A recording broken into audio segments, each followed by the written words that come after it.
I once did a Meisner exercise with a young man who came in the door, and what he was going to do, he didn't know who was on my side of the room. I was making egg salad. That was my independent activity. And he was going to come in. He had it set it up that his reason for being there was to seduce me. He thought I was one of the hot young women in class. And he opens the door, and he sees me. He absolutely did not know what to do. But then he started eating my egg salad. He ate a dozen eggs from egg salad. He loved the egg salad so much. And it became very sensual because I kept saying, oh, you really like my eggs. You like eggs. I honestly, I never, ever, ever, ever thought I'd be an actor. But when I moved here, I was looking at the Chronicle all the time for things to do. I always like to do things, you know. And I saw an audition right down at Dougherty, down South 5th Street from where I live. And I went. I didn't have a headshot. I didn't have a resume. I had never, ever, ever acted. And I read for a Horton Foote play. It's incredible. You know, The Carpetbagger's Daughters. I mean, oh my God. That's crazy what I did. But Norman Blumenstadt, the director, said, you're an interesting person. You should take acting classes. And so I did. I have cookies for you guys.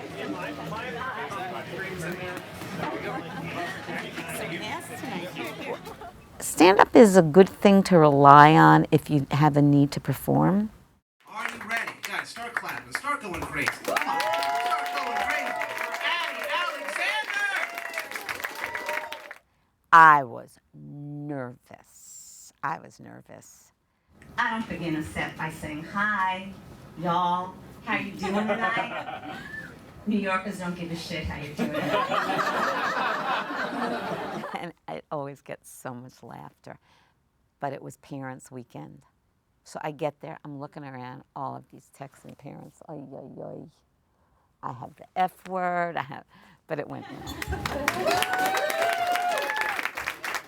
And now I've studied Meisner for the last 3 years with Laurel Vouvray, and I think, aside from my own energy and whatnot, that's a perfect technique for me to learn, being truthful in an imaginary moment.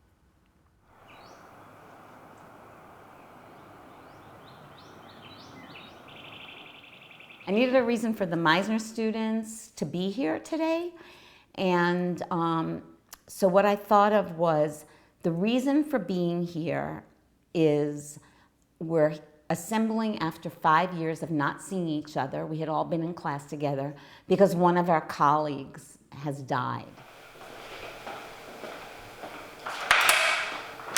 That was a purposeful knock. You didn't like that, Kenny? No, I did not like that. You feel criticized. I do feel crazy. You feel criticized? Oh, no. Yes. I like You this. are attacking today. You don't look old. I feel old today. Not older than me, boy. Well, I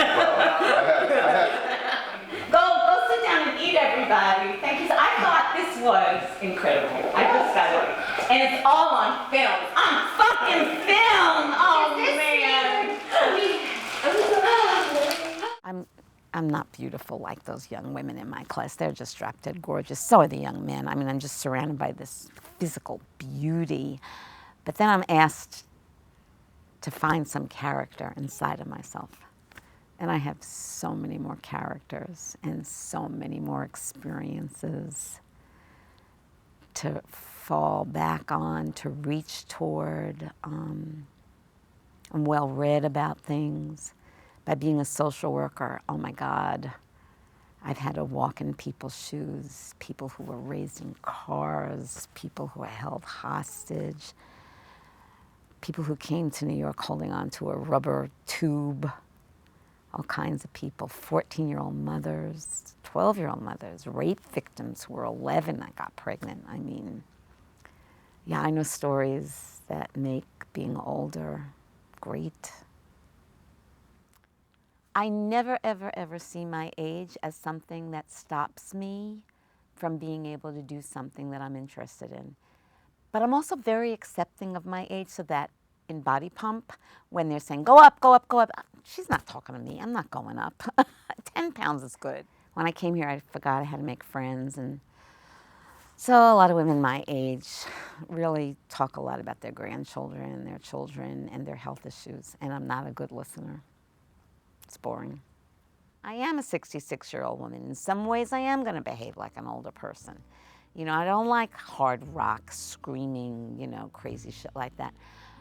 But just because you're older doesn't mean that you don't have different levels of character and tapestry and fabric and different reaches. We don't just grow old like that. We grow old like the way we've lived our lives. So if you're a boring older person, you're probably a boring younger person. Every day, there's something new that I learn, I experience. I never think of myself as not the same Addie that I was 23 days ago, 23 years ago. I just know a lot more. I just feel so much better about the choices I make. My age has not affected my energy level one bit.